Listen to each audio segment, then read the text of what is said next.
Hello, everyone. Today I was reading Novaya Gazeta Europe, which is an independent Russian language newspaper. Unfortunately, my Russian is not good enough to read it, so I use Google Translate. But there was a rather interesting article about the weapons that the terrorists who shot up the Crocus City Hall used. So I thought I would read it to you. It says the terrorists who attacked spectators at Crocus City Hall were armed with Russian machine guns. The origin of this weapon has not yet been revealed. However, it is clear that Islamic militants acquired it on the black market. Novaya Gazeta Europe tells what is known about the underground arms trade in the Russian Federation, where it comes from in Russia, and who can profit from the deadly product. How many black weapons are there? The Public Relations Center of the FSB of the Russian Federation reports that the Federal Service, together with the Ministry of Internal Affairs and the Russian National Guard, has identified 134 black gunsmiths and 28 clandestine weapons workshops in 48 regions of Russia since the beginning of the year. More than 500 firearms were seized. Today, no organization or government body has accurate data on the number of illegal weapons in Russia, says a Russian security expert who agreed to speak with Novaya Gazeta on condition of anonymity. Even before the start of the full-scale invasion of Ukraine, employees of the Ministry of Internal Affairs of the Russian Federation officially stated that there would be from 5 to 20 million weapons in criminal circulation on Russian territory. Now this figure has grown significantly and may significantly exceed the previously mentioned upper limit. In 2022, the number of crimes using weapons, ammunition, and explosive devices increased by a third. In 2023, this figure decreased, but we don't know how deceitful the statistics are. Perhaps a certain number of cases of illegal trafficking were not included in it. Just imagine the situation in the so-called new territories where large-scale hostilities are taking place. That is to say, Ukrainian territories annexed. Russian law enforcement agencies adjust statistics to indicate the need, is a quote by journalist and weapons expert Sergei Aslanyan. At the level of the Ministry of Internal Affairs, it is important that the figures for crimes related to weapons are lower than for the same period last year. Otherwise, there will be punishment for poor performance. And police commanders are inventing various ways to hide the real state of affairs.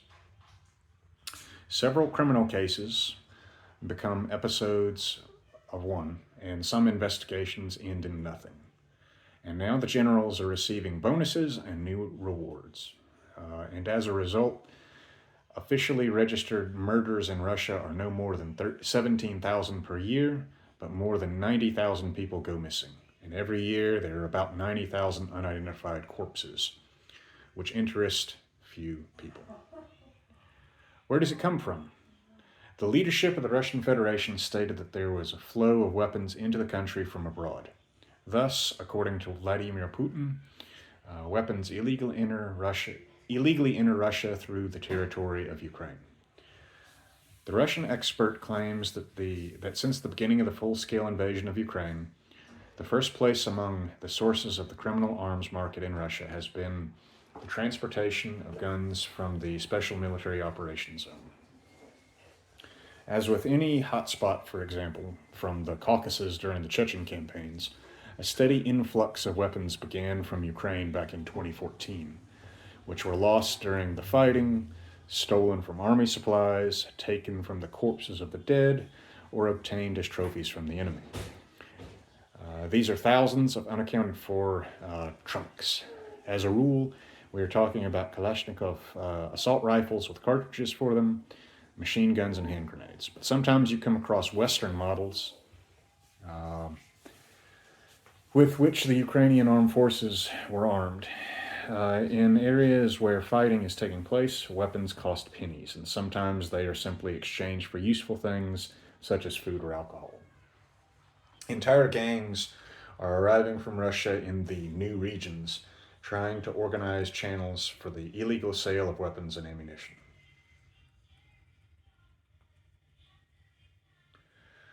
Aslanyan says weapons were also brought from the conflict zones in Soviet times. From Afghanistan, caravans of cars with various goods walked across the land. There were also weapons there. It spread throughout all regions of the USSR, including in the Russian part. Conflicts followed in the Central Asian states. Russian peacekeepers also took part there, and military personnel served at military bases who also brought trophy guns back. 2 Chechen campaigns have saturated the country with a large number of illegal guns. There has been a war in the Ukraine since 2014. A huge number of Russians took part in it and are now participating, including the military, members of the special services, and the Russian Guard, among other units. The lion's share of these people hid the gun just in case. Many were able to bring back the echo of the special military operation home. It is not for nothing that reports increasingly contain cases where combat veterans are blown up by their own hand grenades. In the Donbass from 2014 to the present day, a stable Voentorg market has developed, which allowed the militias to purchase weapons at a reasonable price, says Russian intelligence officer Yevgeny K.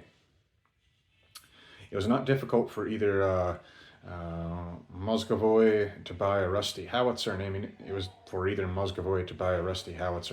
for it, nor for Drimov, field commander of the Donetsk People Republic militia in 2014 to 2015. In this business, the intermediaries were, as a rule, Chechens. All this was directly purchased from the storage warehouses of the internal troops of the Ministry of Internal Affairs of Russia, which came under the direct subordination of Zolotov as the head of the Russian Guard in connection with the reorganization. An AK could be bought for $100 to $150, whereas a TT pistol cost up to $900. Sergei Aslanyan is confident that the border of Ukraine, as it was before, remains full of holes today. According to him, at a time when the DPR was not yet recognized in Russia, again, that's the Donetsk People's Republic, a real weapons Klondike arose there. For relatively little money, one could purchase almost any weapon. Ukraine produced and stored a huge number of small arms. The warehouses have been packed since Soviet times. Then they were supplemented by what has been produced under license in Vinnytsia and other regions. And all these souvenirs of war are now coming from the occupied territories to the Russian black market. From the line of combat contact, fighters carry weapons either to the border regions, Rostov, Belgorod, Bryansk, and others, or directly to large cities and the capital, says the Russian military expert. It is extremely difficult to control this process. After all, tens of thousands of soldiers move from the combat zone to the mainland and back. The Army Command, the FSB, and the Russian National Guard are trying to stop such criminal transit of prohibited goods, but they identify only a tiny percentage of carriers. At Moscow's eastern station, where trains from the southern regions arrive, almost every day people are detained who are trying to bring something prohibited back into the capital. Often this is a weapon. Where do they steal? Various private military contractors, volunteer detachments, and other semi-legal formations with a vague status receive weapons from the warehouses of the Ministry of Defense and use them for training at shooting ranges and training grounds in different regions of Russia. Our Russian interlocutor in the special services suggests that these guns also go to the criminal market. According to my data, he says, since the beginning of the special operation, the cost of an assault rifle has decreased tenfold in some regions, including Central Russia, says Yevgeny K. In some cases in the Moscow region, they are now asking 30 to 40,000 rubly for Kalashnikovs. 30 to 40,000 rubly, we can say, is knock 100, divide that by roughly 100. So about $300 to $400. Whereas previously an assault rifle cost 150 to 400,000 rubly. PM, Pistolet Makarov, and the modernized version, the PMM, which are relatively rarely brought from the war, cost around $1,000. So, it's much easier to get a Kalashnikov than it is to get a lowly PM. Another source of criminal weapons since the 90s of the last century has been the warehouses of law enforcement agencies. Often the warehouses themselves, after the theft of their contents, suddenly burn down, destroying all traces of the crime. And although a lot of time may have passed since then, the guns stolen them have not disappeared from criminal circulation. Only a tiny fraction of these weapons were seized by law enforcement agencies. Previously, the Ministry of Internal Affairs published a file of wanted weapons, recalls the Russian military expert. It contained about 400,000 units with numbers and stories of loss. Moreover, the list began with an old revolver taken from an armed guard and ended with 71 portable rocket launchers. There's also smuggling from abroad, continues the Russian intelligence officer. Countries in Europe and Asia supply many interesting models to the black market. As a rule, these are new trunks, the origin of which is almost impossible to calculate. They are often used by professional killers. A very small part of the black market for weapons, according to our sources, consists of homemade weapons and what black diggers pull out of the ground. Black diggers are metal detectors who search battle sites from World War II. And the black diggers are the ones who do it for profit. They'll dig up something and try to restore it and sell it, oftentimes weaponry.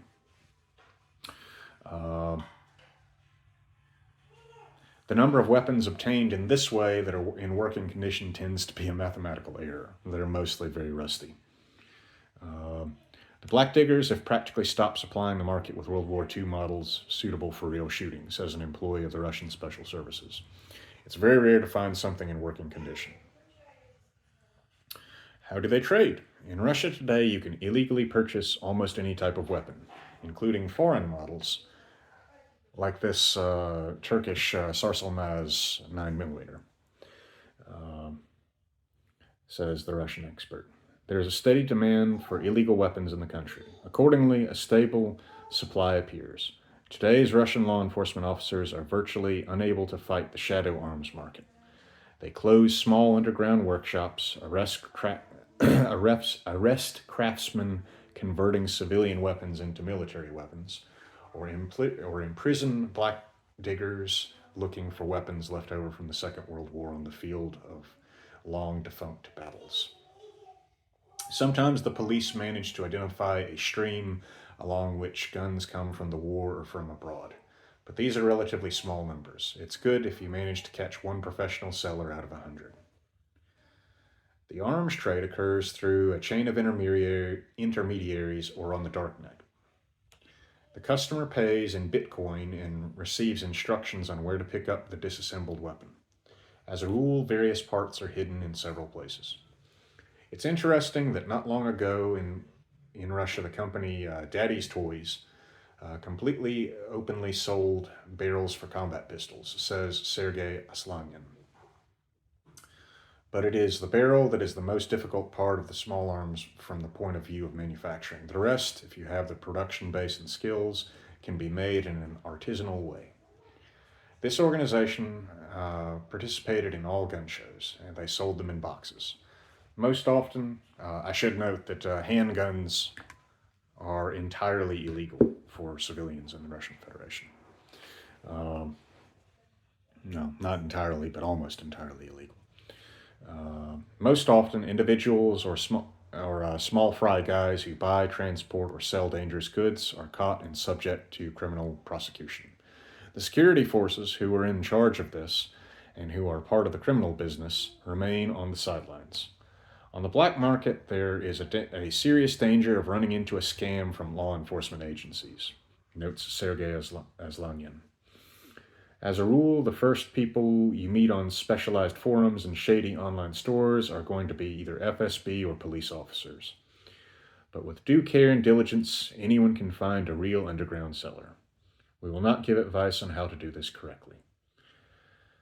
I assume that the individual employees of the FSB, the Ministry of Internal Affairs, and the Russian Guard can occupy their niche in the illegal arms market and control certain segments of the criminal trade, says the Russian military expert. However, in my opinion, today there is no single owner of the illegal arms market in Russia who completely controls its circulation.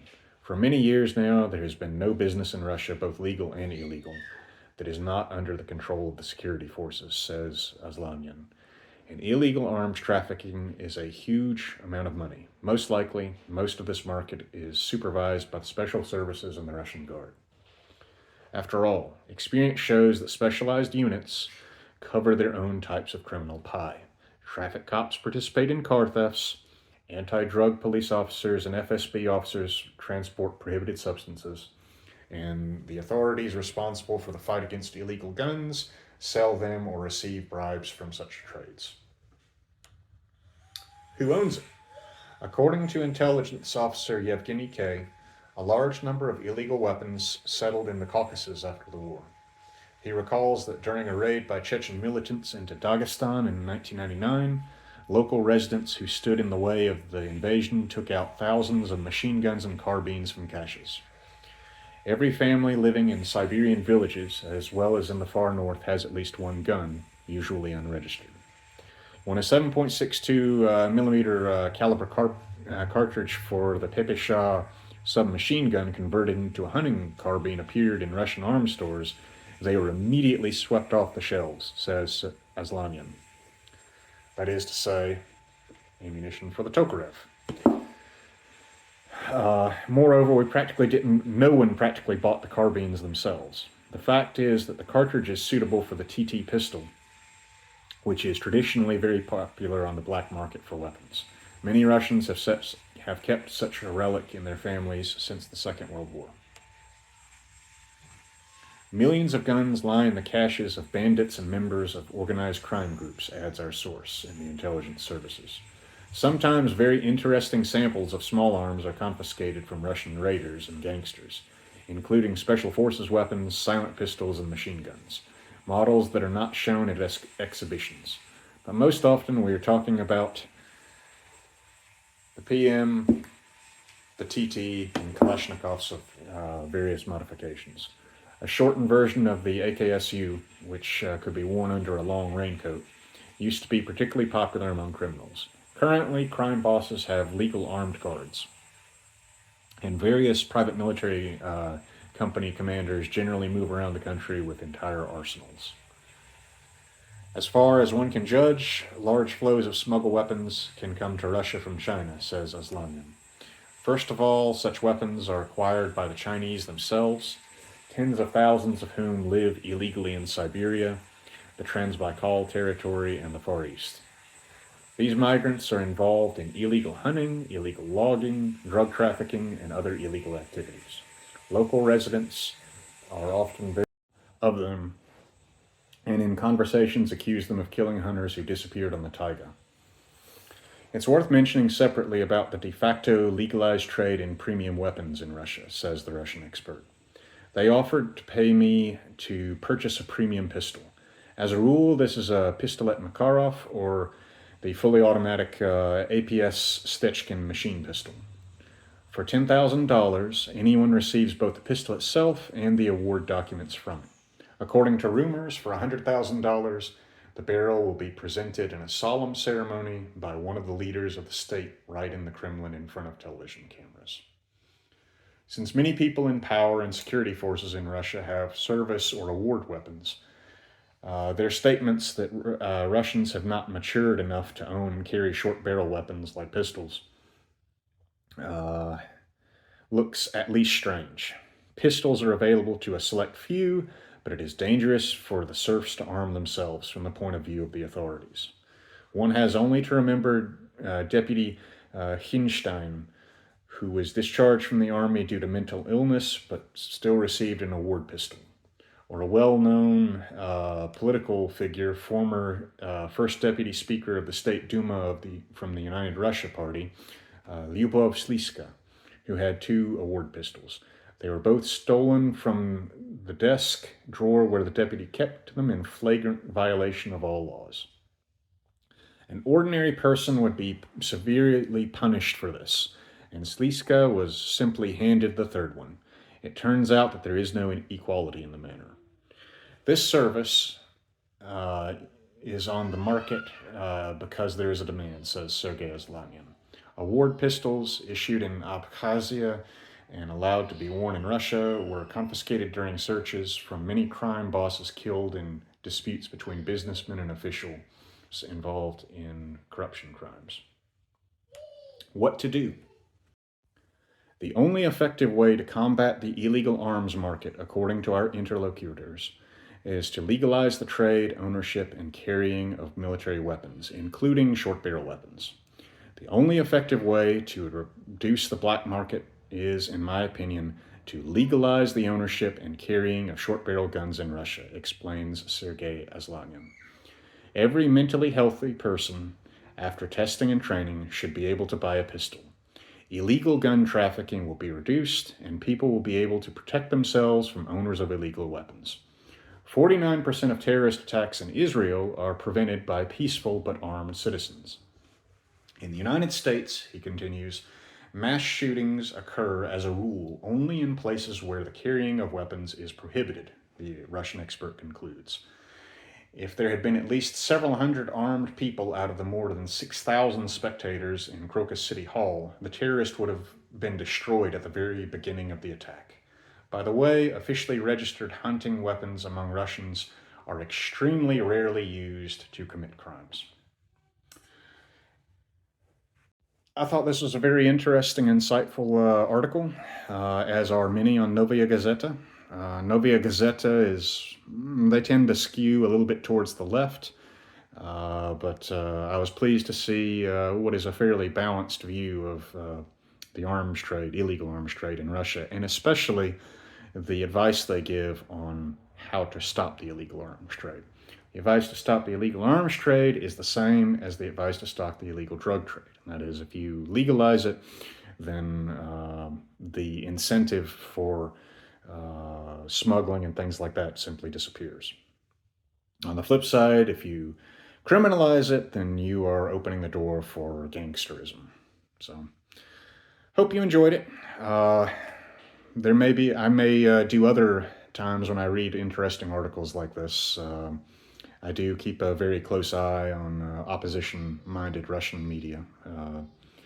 So that's about all. Have a good night.